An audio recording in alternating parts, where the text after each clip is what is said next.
네, 반갑습니다. 글로벌사이버대학교 압구정 아카데미 사회진행을 맡은 내교융합학과 장래혁 교수입니다. 네, 안녕하세요. 반갑습니다. 저희 한국에 대한 코로나19를 통해 바라본 한국의 현재와 미래 주제로 저희가 지금 릴레이 토크 오늘 10번째 시간입니다. 너무 어려운데요. 네. 오늘 주제가 코로나19에 따른 한국 경제 현재와 그리고 극복 방안 이렇게 주셨는데요. 저희 오늘 함께 해주실 융합경영학과 교수님 함께 소개와 인사 부탁드리겠습니다. 네, 안녕하세요. 자, 융합경영학과의 유학수 교수입니다. 지금 저는 이제 이 글로벌사이버대학교의 이 융합경영학과의 학과장을 맡고 있고요. 어느덧 벌써 10년이라는 시간이 참 빨리 흐른 것 같습니다. 네. 잠깐 저희 학과에 대한 소개를 좀 말씀을 좀 드리면, 저희 과는 이제 경영에 있어서 어떤 전반적인 부분을 학습을 하면서 어떻게 보면 이제 자산 관리, 그다음에 감정 조절 경영, 마케팅 역량 이런 부분에 좀 집중되어 있다고 말씀을 좀 드리겠고요. 저희 과의 이제 커리큘럼도 또 이런 경영을 바라보는 이 많은 분들이 이 관점 자체가 비즈니스 관점에서 많이 보고 계시는데, 사실은 이제 시대의 흐름에 맞춰 가지고 비즈니스 매니지먼트보다는 어떤 셀프 매니지먼트가 중요한 그 화두가 되고 있습니다. 그래서 이 경영을 바라보는 시각을 비즈니스 매니지먼트에서 셀프 매니지먼트 쪽으로 바꿔주는 그러한 학과라고 말씀드리겠습니다. 네. 저도 공부를 하고 싶습니다. 정말요? 네. 지금 이 코로나19 전 지구적 변화, 특히나 이 경제에 심대한 타격을 주고 있는데요. 이 경제 문제 지금 어떻게 좀 바라봐야 할까요? 지금 이 빠른 속도로 확산되고 있는 이 코로나19가 지금 저희 국내뿐만 아니라 이제 국제적으로도 이 퍼펙트 스톰을 부를지 모른다는 그런 위기감이 많이 고조가 되고 있습니다. 루빈이라고 하는 뉴욕대 교수님도 이런 말씀까지 하셨는데요. 이 코로나19가 대유행으로 되면서 이 세계 경제가 몸살을 앓고 있다라고 그 이야기를 또 하고 있고요. 또 그 국외 학자뿐만 아니라 이제 국내 학자분들도 이 코로나19로 인해서 이 국내외 경기 침체가 지속적으로 가속되지 않을까 그런 우려를 내비치고 있습니다. 이러한 부분의 가장 근본적인 이유가 저희 한국 경제가 갖고 있는 약간의 약한 고리라고 하는 약간의 이제 그 치명적인 부분이 좀 약점이 좀 있습니다. 그 약한 부분이라는 게 어떤 우리 기업들의 아니면 우리 개인의 어떤 과도한 가계 부채, 또 이 자영업자들이나 이 중소기업들을 어떤 경쟁력이 좀 취약한 그런 부분에 있어서는 도미노 현상이 일어날 수 있을 거라고 많은 분들이 예상을 하고 있습니다. 네. 그럼 저희 지금 또 한국의 또 이런 대응은 또 굉장히 또 주목받고 있는 부분이지만, 그래도 지금 우리나라 기업들의 대응 어떻게 볼 수 있을까요? 지금 제가 하나 조금 놀란 부분은 뭐냐면, 우리가 이 바이러스 하나가 우리가 몰랐던 이 바이러스 하나가 어떻게 보면 우리 인류 문명의 지금 숨은 지배자라고까지 표현할 수가 있을 것 같습니다. 전 세계가 지금 팬데믹에 지금 빠져 있는 상황에서요, 이 바이러스로 인해서 우리 인간과의 인간과의 어떤 그 세계적인 어떤 물류, 모든 유통 물류까지도 지금 마비가 되어 있는 그런 상태입니다. 어떻게 해야 할지, 또 이런 부분에 대한 정답은 사실은 없는 부분인데요. 지금 누구 하나도 이게 맞다라고 정답으로 말씀드리기가 어려운 거는 현실적으로 맞는 부분인 것 같습니다. 하지만 지금 많은 기업들은 이런 부분을 극복하기 위해서 비상경영 체제 등 나름대로 긴축 경영과 관련된 많은 부분에 대해서 노력을 하고 있는 건 사실입니다. 단편적인 예가 지금 10일자의 어떤 뉴스를 제가 봤는데, 대기업의 이 10곳 중에 지금 그 상당수가 기본적으로 대기업의 대표이사부터 임원진의 급여를 반납하는 그런 현상이 지금 그런 현상으로서 긴축 경영에 지금 도입을 하고 있다라고 말씀드린 것 같습니다. 네. 그런 식의 또 긴축 재정, 그리고 그런 결국은 미래 이런 위기에 대응하고 미래를 준비한다고 봐야 되는데요. 이런 비용 절감 이런 것들은 구체적으로 어떤 것들을 하고 있는 건가요? 지금 가장 기본적으로 많이 하고 계신 것들이 뭐 휴업 아니면 희망퇴직 뭐 이런 부분도 많이 이야기를 하고 있고요. 일단 기본적으로 이 그 코로나 셧다운 직전에서 마지막 안간힘을 쓰고 있는 건 맞습니다. 뭐 자동차, 중공업, 철강 등 주요 어떤 제조업에 있어서는 지금 희망퇴직은 기본적으로 있고요. 뭐 여러분들이 가장 잘 아시는 만도, 이 자동차 부품 업체인데요. 이 만도도 그 관리직에 있어서까지도 지금 구조조정이 시작됐고, 심지어 지금 사업을 매각을 하면서 긴축 경영, 또 유동성 자금을 확보하고 있다라고 말씀드립니다. 네. 지금 이제 뭐 다국적 기업, 뭐 대기업들 주로 이제 굉장히 타격도 많은데 사실상 더 큰 타격은 이런 또 소상공인 쪽에 특별히 또 관심을 많으신데 그런 소상공인을 포함한 이런 중소기업들 이 부분이 더 문제가 심각할 것 같은데요. 이 부분은 또 어떨까요? 지금 중소기업 3곳 중에서 한 곳 정도가 이 코로나19에 의해서 경영 타격을 받았다라고 하는 응답 조사 결과가 있습니다. 최근에 이제 중소기업 중앙회에서 이 중소기업 250개 사를 대상으로 해서 설문조사를 실시했는데요.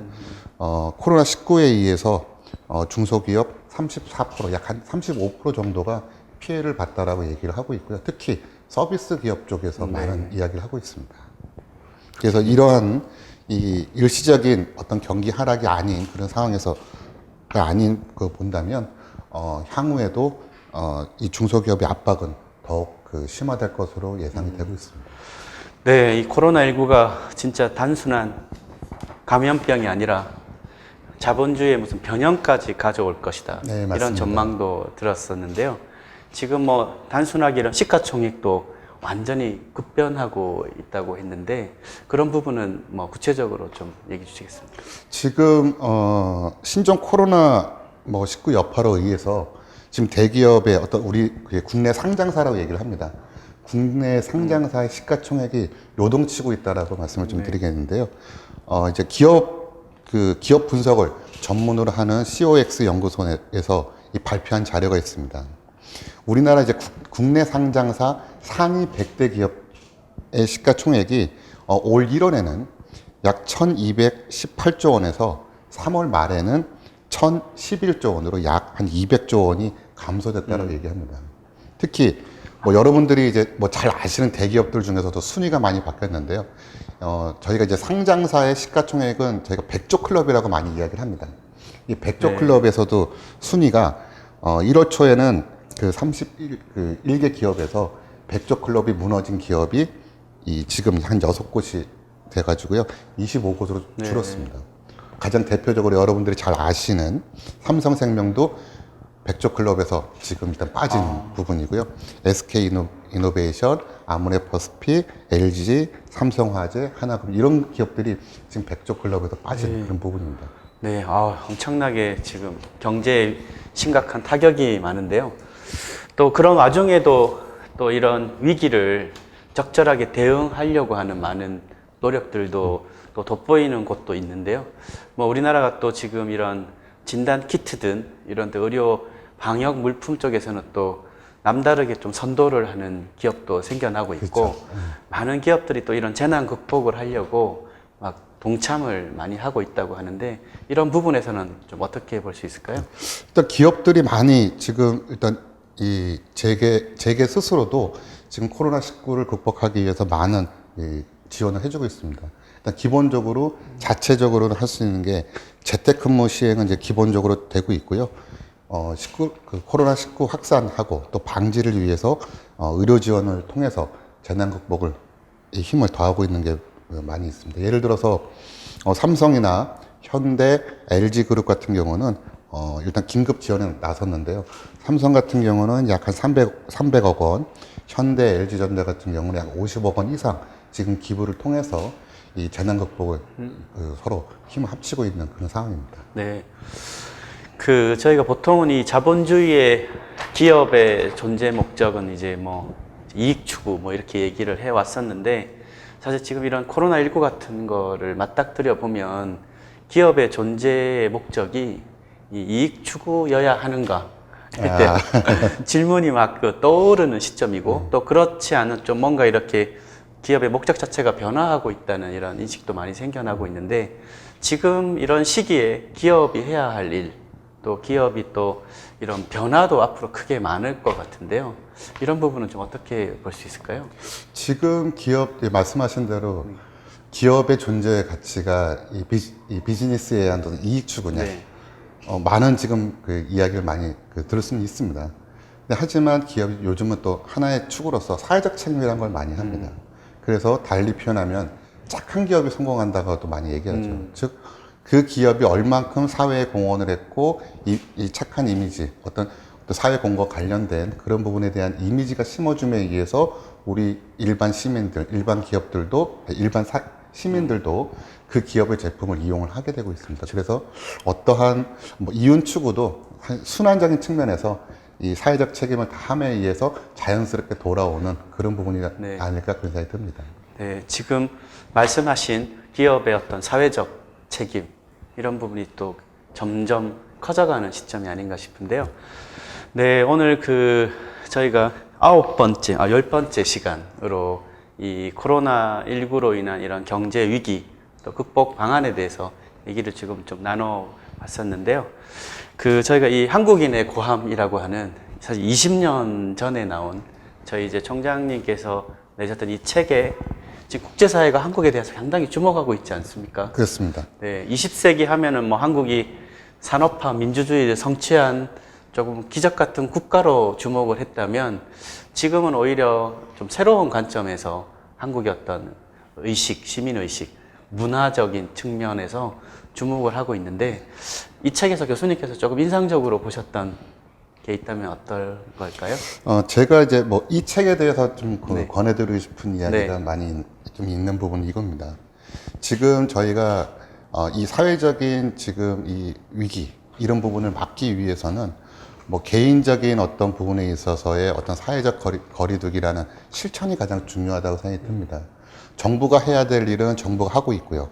또 기업들도 나름대로 최선을 다해서 이 자구책을 마련하기 위해서 노력을 하고 있는데 중요한 거는 우리 국민 스스로, 우리 개인 스스로가 지켜야 될 약속이라는 부분이 있다는 이야기입니다. 그 중에 그게 가장 기본적인 것이 사회적 거리두기가 아니냐 생각이 듭니다. 그러한 사회적 거리를 두는 데 있어서의 우리의 가장 기본적인 정신이 있다는 얘기죠. 그 정신이 바로 저는 홍익이라고 생각이 듭니다.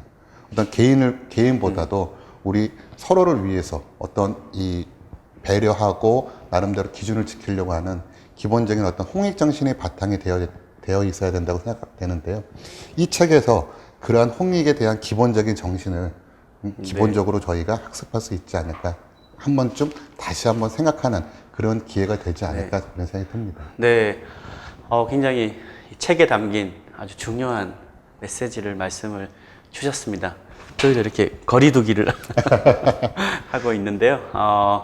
한국이 아마 주목하는 가장 중요한 면은 말씀하신 그런 시민들의 어떤 그런 태도, 의식이 아닌가 싶습니다.